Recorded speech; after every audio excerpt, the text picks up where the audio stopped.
மழை எப்போதும் ஒரு சத்தமில்லை. சில நேரங்களில் அது ஒரு நினைவின் மூச்சு. நான் உன்னை முதலில் கண்டது ஒரு மழையின் விளிம்பில்தான். பழைய பேருந்து நிறுத்தத்தின் கம்பி கரைந்த பெஞ்சில் மழை துளிகள் வரைந்த ஒரு படம் போல நீ. சாலையோர நீர்க்குளங்களில் வானம் வழுந்து விழுந்த நாள் நீ சொன்னது நினைவிருக்கா? மழை வந்தா பழைய கதைகள் எல்லாம் திரும்ப வரும். அப்போ நான் சிரிச்சேன். ஏன்னா எனக்கு கதைகள் எதுவும் இல்லை உன்னை பார்க்கும் முன். பிறகு மழை வந்தா எனக்கு பயம் ஆரம்பிச்சது. ஏன்னா ஒவ்வொரு துளியிலும் உன் பெயர் இருந்தது.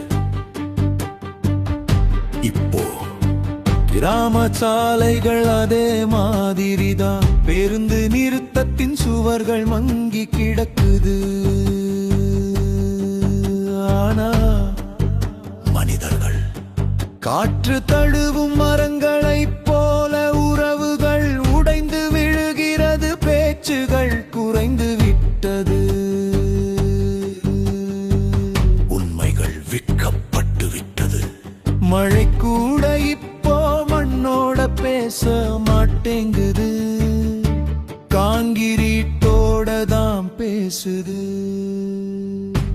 நீ போன பிறகு எனக்கு புரிந்தது.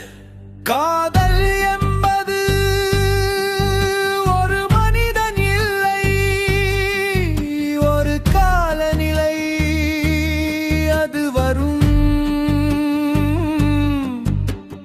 உன்னை முழுக்க நினைக்கும் பின்னாடி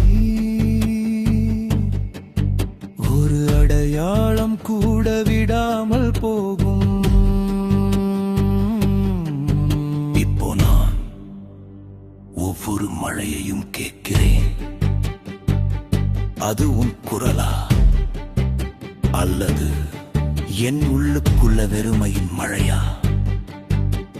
வாழ்க்கை நிறைய கேள்விகள் கேட்குது.